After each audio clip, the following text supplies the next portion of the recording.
Welcome to special analysis. నేను రమ్మ మండవ. ఈ రోజు అనాలిసిస్ లో భాగంగా మనం తీసుకోబోతున్న టాపిక్ ఏంటంటే రాధాకు చంద్రబాబు నాయుడు బంపర్ ఆఫర్ అని చెప్పేసి నేను టైటిల్ పెట్టడం జరిగింది. ఆ అంశం గురించి మనం మాట్లాడుకునే ప్రయత్నం చేద్దాం. ఇక్కడ చూసినట్లయితే వంగవీటి రాధాకు సంబంధించి అనేక రకాలుగా చర్చ ఎప్పటి నుంచో జరుగుతూ వస్తుంది. ఆయన చుట్టూ కూడా అనేక రకాల స్పెక్యులేషన్స్ తెర మీదకి వస్తూ ఉన్నాయి. అయితే లేటెస్ట్గా ఒక కీలక డెవలప్మెంట్ ఏం జరిగింది అంటే స్వయంగా చంద్రబాబు నాయుడే వంగవీటి రాధాను పిలిపించుకోవడం జరిగింది. ఆయనతో సుదీర్ఘంగా మాట్లాడారు. ఈ క్రమంలోనే వంగవీటి రాధాకు చంద్రబాబు నాయుడు ఒక కీలకమైన ఆఫర్ ఇచ్చారు అని కూడా చెప్తా ఉన్నారు. అయితే ఆఫర్ అయితే చెప్పుకోవాలంటే గతంలో జరిగిన కొన్ని పరిణామాలను కూడా మనం ఇక్కడ గుర్తు చేసుకోవాలి. వంగవీటి రాధా గురించి మనం ఎన్నోసార్లు చెప్పుకున్నాం. అయితే తన తండ్రి రంగా ఆయన లెగసీ ఇతను కలిసి వచ్చినా బట్ రాజకీయంగా మాత్రం ఆ అదృష్టం కలిసి రాలేదని అనుకోవాలి. తన తండ్రి మరణం తర్వాత తన తల్లి అయిన రత్నకుమారి ఎమ్మెల్యే కావడం జరిగింది. రంగా మరణం తర్వాత ఆమె తర్వాత ఈయన రాజకీయ అరంగేట్రం చేసే ప్రయత్నం చేశారు. కాంగ్రెస్ నుంచి 2 సార్లు ఎమ్మెల్యే కావడం జరిగింది. అక్కడి నుంచి మనం చూస్తే ఆ తర్వాత ప్రజారాజ్యం పెట్టిన తర్వాత రాధా చిరంజీవి ప్రజారాజ్యం పార్టీని ఎస్టాబ్లిష్ చేసిన తర్వాత ఆ రోజు కాంగ్రెస్ నుంచి ఆయన ప్రజారాజ్యం జెండా కప్పుకునే ప్రయత్నం చేశారు. చిరంజీవి కూడా రాధాకు అంతే ప్రయారిటీ ఇస్తూ ఉండేవాళ్ళు. రాధా కూడా ఆ వాయిస్ అంతే వినిపిస్తూ ఉండేవాళ్ళు. అయితే ఆ పార్టీ తరపు నుంచి ఎమ్మెల్యేగా పోటీ చేసి రాధా ఓడిపోవడం జరిగింది. ఆ తర్వాత మళ్ళా రాధా వైఎస్ఆర్సీపీలోకి వెళ్లే ప్రయత్నం చేశారు. ప్రజారాజ్యాన్ని తీసుకెళ్లి కాంగ్రెస్లో మెర్జి చేసే సమయంలో ఈయన వైఎస్ఆర్సీపీ వైపు చూశారు. వైఎస్ఆర్సీపీలో ఈవెన్ 2014లో ఆయన పోటీ చేయడం జరిగింది. అది కూడా బోండా ఉమా చేతిలో ఆయన ఓడిపోయారు, సెంట్రల్ నుంచి పోటీ చేసి. అయితే ఓడిపోయిన తర్వాత ఆ పార్టీలో నిజంగా రాధా చాలా సీరియస్ సఫికేషన్ ఎదుర్కొన్నారు. ఏ స్థాయిలో అంటే ఆఖరికి రాధా వెళ్ళి తన తండ్రి రంగా విగ్రహాన్ని ఎక్కడైనా సరే అన్వీల్ చేయాలన్నా కూడా జగన్మోహన్ రెడ్డి పర్మిషన్ తీసుకోవాల్సిన పరిస్థితి ఉండింది. ఆ స్థాయిలో సఫికేషన్ ఎదుర్కొన్నారు. ఒకవైపు తాను పార్టీలో ఉన్నప్పుడే ఇంకోవైపు సెంట్రల్ ఎక్స్ఎమ్మెల్యేగా ఉన్న మల్లాది విష్ణుని తీసుకొచ్చి పార్టీలో చేర్చుకున్నారు జగన్మోహన్ రెడ్డి. అది కూడా రాధాకు తెలియకుండా లాస్ట్ మినిట్లో ఇన్ఫర్మేషన్ వచ్చింది దానికి. అంతేకాదు గౌతమ్ రెడ్డి లాంటి వాళ్ళు ప్రతినిత్యం రాధాతో ఏదో గొడవలు పెట్టుకుంటూ ఉండేవాళ్ళు. ఇలా ఇన్ని రకాల సఫికేషన్ తీసుకోలేక ఈ అవమానాలు పడలేక 2019 ఎన్నికల ముందు ఆయన బయటకు వచ్చారు, ఎగ్జిట్ అయ్యారు.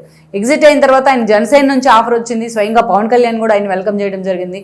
కానీ ఆ రోజు రాధా మాత్రం టీడీపీ వైపు చూశారు.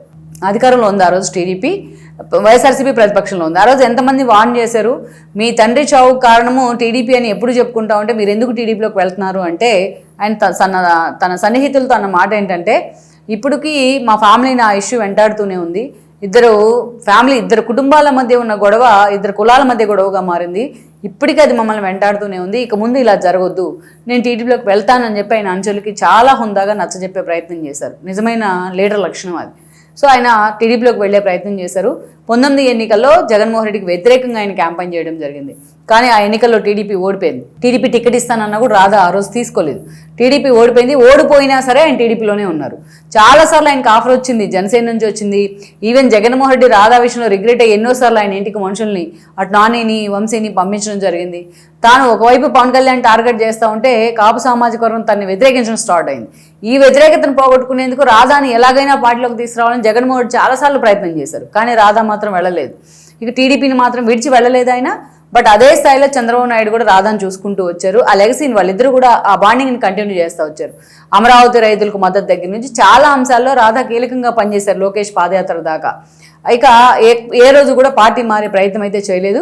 మొన్నటి ఎన్నికల సమయంలో రాధాకు ఎమ్మెల్యే టికెట్ ఇస్తారు, విజయవాడ నుంచి ఆయన కోరుకున్న చోటానికి ప్రచారం జరిగింది. కానీ బట్ రాధా ప్రచారానికి మాత్రం కేవలం ప్రచారానికి అది పరిమితమైంది. రాధా దూరంగా ఉన్నారు ఎన్నికలకు. ఇక మొన్నటి ఎన్నికల్లో కూటమి అధికారంలోకి వచ్చిన తర్వాత రాధా చాలా సార్లు వార్తల్లోకి వచ్చారు. ఎందుకంటే ఆయనకి ఎమ్మెల్సీని ఇచ్చి మంత్రిని చేస్తారని ఒకసారి చర్చ జరిగింది. ఇక అదే సమయంలో ఆయన రాజ్యసభకు పంపిస్తారని చర్చ జరిగింది. పూర్తి స్థాయిలో రాధా లాంటి ఒక వ్యక్తి పార్టీకి అండగా నిలబడాలి, కాపు సామాజిక వర్గాన్ని పూర్తి స్థాయిలో తాము ఓన్ చేసుకోవాలి అంటే ఆ స్థాయిలో రాధా మీద చంద్రబాబు నాయుడు ఫోకస్ పెట్టారనే ప్రచారం జరిగింది. ఈ క్రమంలోనే ఇటీవల ఆయన లోకేష్తో కూడా సుదీర్ఘంగా భేటీ అయ్యారు.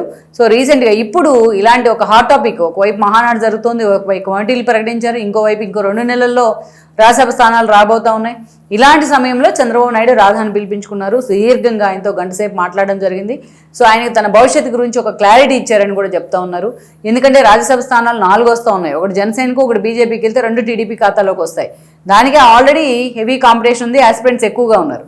అందుకనే రాధా విషయంలో చంద్రబాబు నాయుడు ఆయనకి ఎమ్మెల్సీని ఇస్తారనే ఒక హామీ ఇచ్చారు. ఎమ్మెల్సీని ఇచ్చి ఆయన మంత్రివర్గంలోకి తీసుకుంటానని చెప్పారు అనేది నాకున్న సమాచారం. అందుకే పూర్తి స్థాయిలో చంద్రబాబు నాయుడు రాధాకి ఇన్ఫర్మేషన్ ఇచ్చేందుకే ఆయన కూర్చోబెట్టుకున్నారు.